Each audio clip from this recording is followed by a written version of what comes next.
Excruciating Biden debate performance against Trump was among worst in presidential history, if not the worst. I mean, of course it was. You had essentially a disabled old man debating an absolute hilarious Chad. However, Trump, you probably noticed, really toned down the Trump for the debate.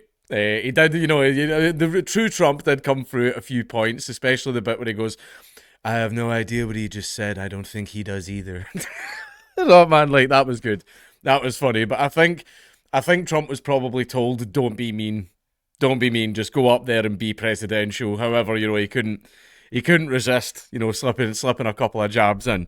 Even Democrats have described Joe Biden's performance as a car crash in a debate where he missed open goals and rambled way off topic because Biden's brain doesn't work. So it's actually quite sad at this point. I don't hate Joe Biden or anything like that. Yeah, I feel bad for him because he's like this old man getting wheeled out there. He's getting the Stan Lee treatment. It's like, okay, time to go out there again. Yes, honey. Did I ever tell you about corn pop? Like, fucking, he's not fit enough to be president. I mean, it was a court even ruled that he wasn't mentally fit enough to stand trial.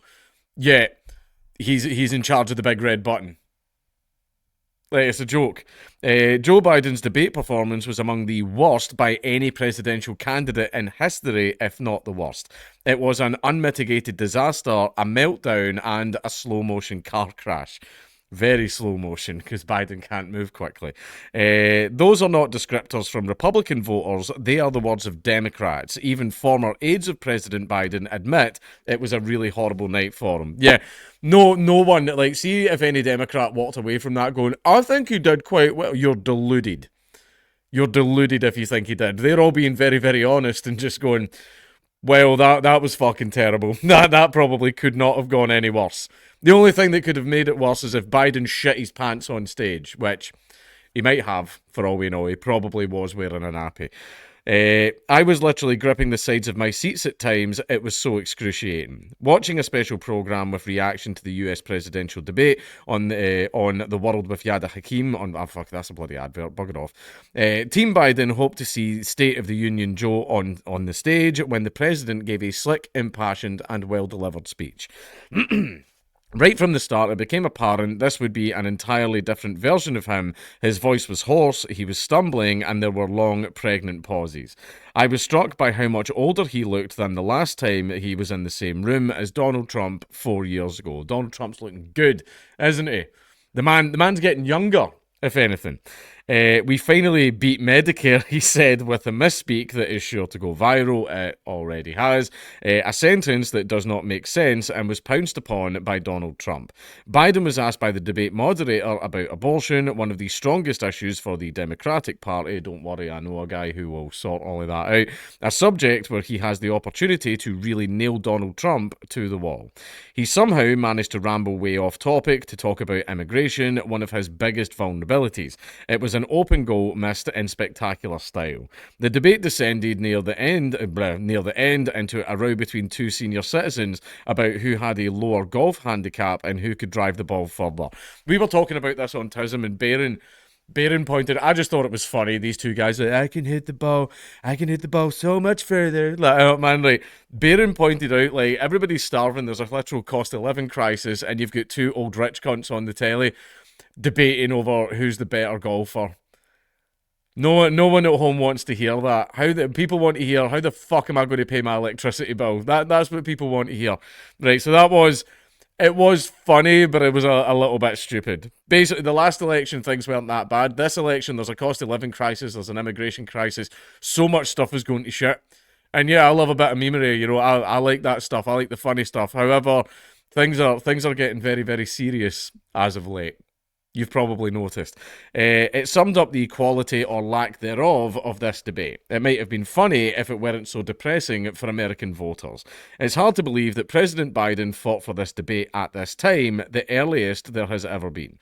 His team calculated that given he was trailing Trump in the polls and there were growing questions about his age and vitality, it was a risk worth taking. He took a calculated risk, but boy, is he bad at math. Very bad at math, because his brain doesn't work. But it was a huge gamble, given that this format is so exposing on the national stage. It could well be a gamble they come to regret.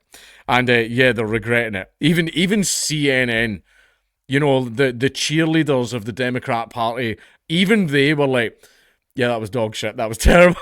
Like, wow, that could not have gone any worse. He just went on stage and he rambled and he just talked about, like, that's what he did. The man's not fit to be president.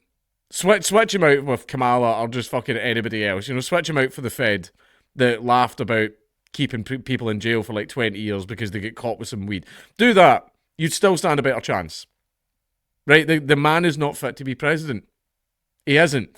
Right? And that's why everybody knows that Biden's not really running the country. He's not even running his own Twitter account because God knows what he would tweet. You thought Covfefe was bad? Imagine Biden's schizo ramblings. He'd probably start typing in what he wanted to order from Just Eat and tweet it out. Right? He's not even running the Twitter account. The guy can't even get off a stage without help, and you think he's running the country. He's absolutely not.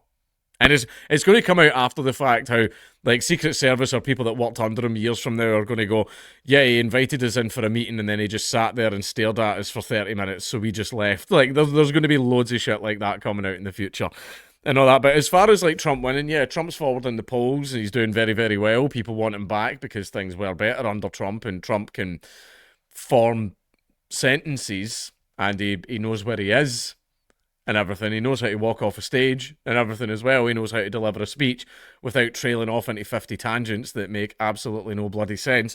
Like, yeah, so basically, but however, even though Trump is doing very, very well, and I think if the election was conducted honestly, he absolutely would win. He's not going to win, and he's not going to win purely because they won't let him.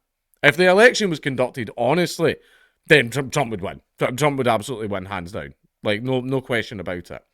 But there's going to be some vans and trucks turning up at 4 a.m. with a great big massive pile of votes in the back. Where did they come from? Don't worry about it. Don't try and contact the people on the votes either. They're all dead. But basically, yeah.